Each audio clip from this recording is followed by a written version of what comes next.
नमस्कार, मैं हूं मनीष जायसवाल और मैं आज सूरजपुर में हूं और मैं यहां अभी धान संग्रहण केंद्र में हूं।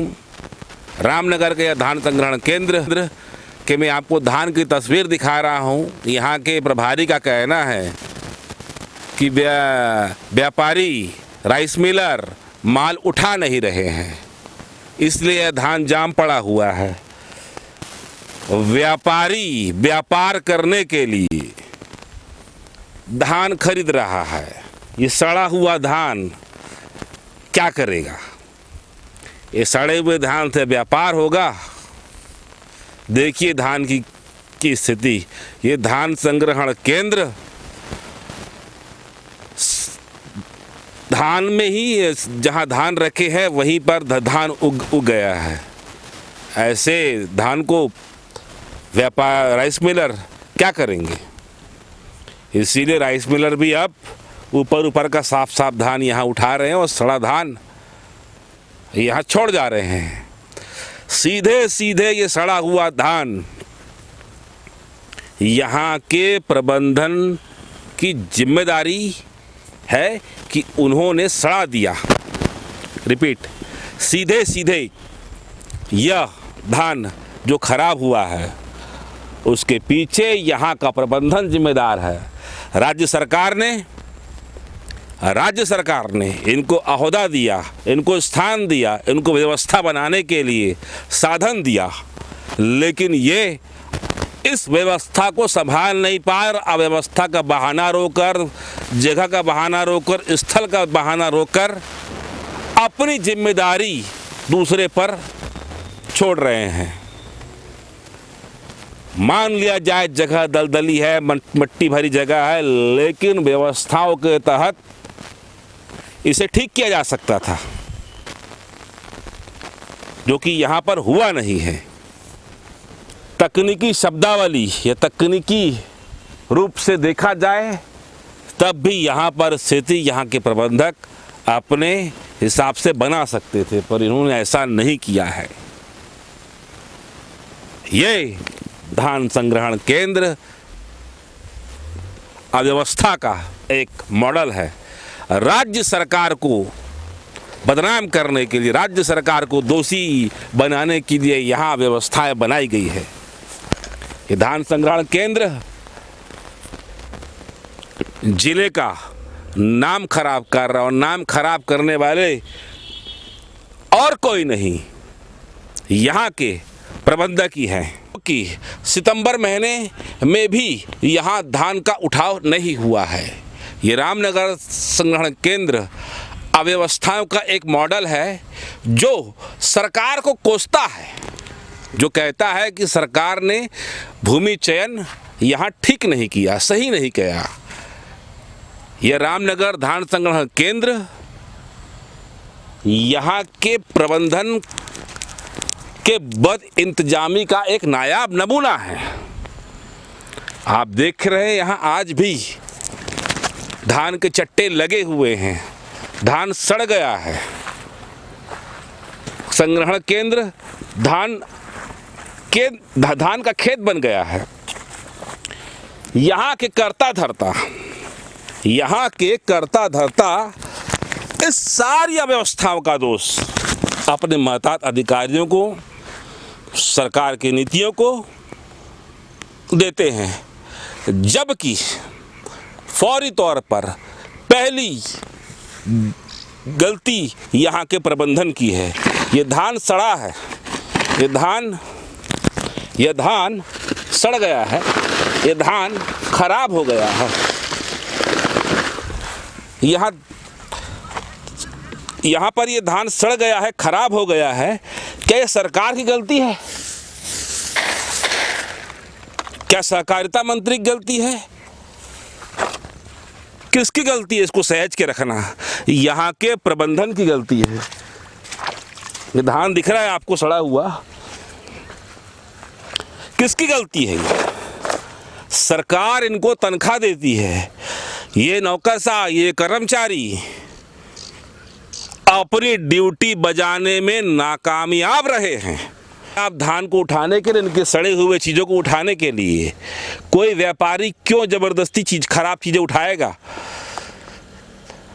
तो सरासर इस रामनगर धान संग्रहण केंद्र की अव्यवस्था का जिम्मेदार, जवाबदार यहाँ का प्रबंधन ही दिखाई दे रहा है।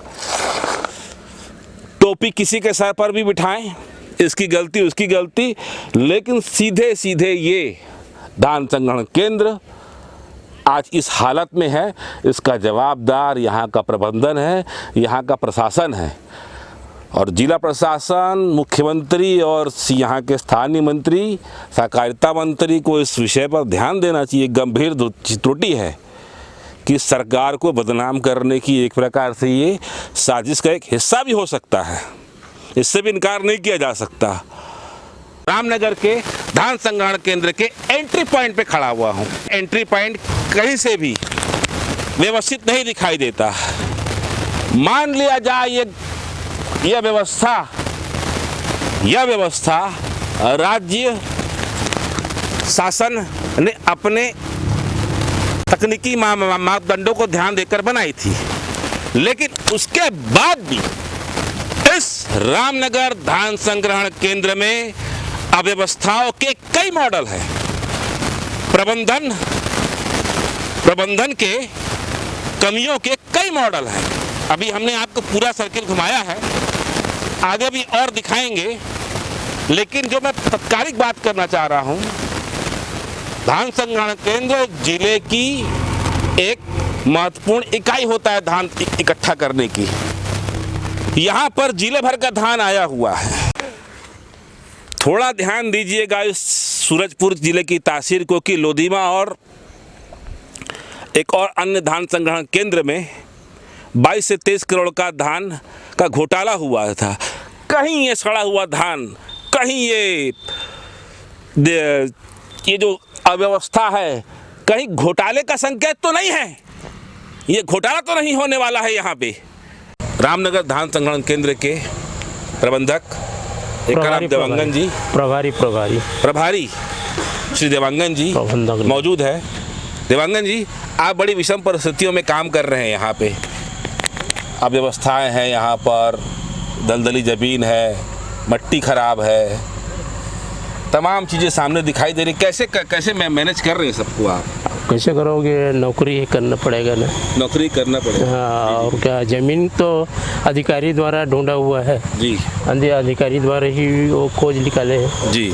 अब जो अधिकारी जो कर दिए, इसी ज़मीन में रखना है तो इसी ज़मीन में अपन रखें। अब तो बरसात उस समय नहीं था, भंडारण के समय। अच्छा, हमको जानकारी नहीं था कि मतलब राइस मिलर ऐसे कैसे भी लेके नहीं जा पा रहे हैं बिल्कुल एकदम। कौन से ये वाला? हाँ, ये क्या है, धर्म काटा कल बिजली का वो हुआ, तो वहाँ धर्म काटा में मतलब वहीं जो भी हुआ आग लगा, मतलब बिजली। अभी तक ये लोग राइस मिलर यहाँ का सामान क्यों नहीं उठाए हैं?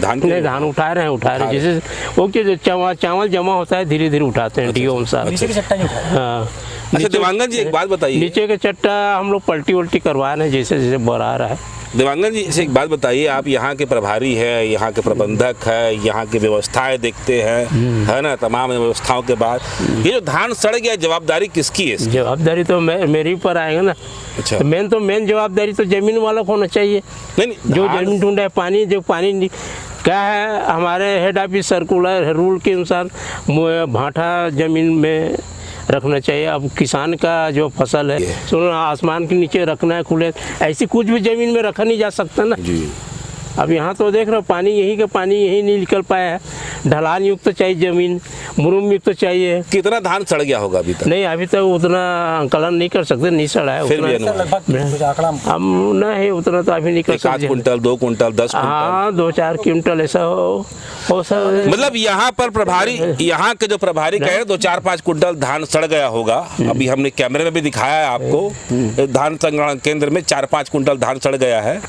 और सर यहाँ पर कीटनाशक सर आपको मिला नहीं था क्या? वो कीटनाशक क्या है, शुरुआत में देना ज़्यादातर ठीक रहता है, जो शुरू भंडारण होता है तब। और उस समय तो कीटनाशक तो अपन को मिले ही नहीं थे। बाद में आने के बाद मैं भंडारण शुरू हो गया था, तब मैं 28-29 फरवरी को हुआ ना, बहुत भंडारण शुरू हो गया था। कीटनाशक खरीदी आप किए हैं सर? उसके बाद जी डीमो ऑफिस से देता है को, यहाँ गोपालपुर डीमो ऑफिस से देता है कीटनाशक, कौन से मिला है? मतलब हाँ खरीदी के लिए। तो उतना खरीदे हैं 5-7 क्विंटल करीब खरीदे हैं। लगना चाहिए था 50-60 क्विंटल। 5-6 कुंटल करते हैं। हाँ 5-6-7 क्विंटल में अपन काम चला है। 60 5 कुंटल जगह पर 7 कुंटल आसपास। हाँ 60 तो उससे ज़्यादा लगता है। और सर यहाँ पर जो धान सड़ी है सर, क्योंकि हमने कैबिनेट में देखा है सर, बड़ी मात्रा धान सड़ गई है। अब वो क्या है, योग तो क्या है कि तो केप कवर के कारण भी है ना, केप कवर फटा। इसका जिम्मेदार कौन होगा सर? क्योंकि आप वो देखिए सर, वो कीचड़ में हल चलाता है। अब ऐसे ना देखिए ना, यहाँ जवाबदारी वाला बात को तो ऐसे यहाँ के जमीन की स्थिति अनुसार भी प्रभाव पड़ता है ना। सर धान सड़ी है सर, हाँ। वो किसान का कमाई है सर। हाँ वो तो ठीक है, वो हम भी जानते, हम भी किसान हैं, मैं भी किसान छोटा मोटा। वो कैसे धान सड़ा हुआ है? हाँ वो वाला धान तो नहीं उठाएगा, वो उठाएगा नहीं। सर ये ऐसा लग रहा है कि ये सेकंड लोधीमा बनने वाला है, 20-25 करोड़ की घोटाला। नहीं है, उतना नहीं होगा। घोटाला वाला तो नहीं है, नहीं हो पाएगा। ऐसे नहीं घोटाला करना तो मेरे को, मैं बस्तर में 20 साल था ना, नौकरी की हूँ बस्तर में, मैं तो वहीं कर देता, फिर विधानसभा ले लेता मैं पे वहीं तर उसी। यहाँ जनप्रतिनिधि अधिकारी वगैरह आते हैं तो क्या निर्देश देते हैं, क्या बोलते हैं? अब कुछ निर्देश आते हैं, घूम फिर के चले जाते हैं, क्या निर्देश देंगे उन लोग? मतलब इतनी गंभीर बात है, इतनी गंभीर बात है। देवांगन जी बता रहे हैं यहाँ अधिकारी आते हैं, घूम फिर के चले जाते हैं। हाँ उठाव होना चाहिए बस। राज्य सरकार को, भूपेश बघेल के नेतृत्व वाली सरकार को यहाँ के अधिकारी घूम फिर कर चले जाते हैं, संदेश दे रहे हैं सरकार को। खुद खाद्य मंत्री अमरजीत भगत यहाँ पे है, खुद सहकारिता मंत्री डॉक्टर प्रेम प्रकाश सिंह है, और वो अधिकारी कर्मचारी यहाँ से घूम के चले जाते हैं। विडंबना है।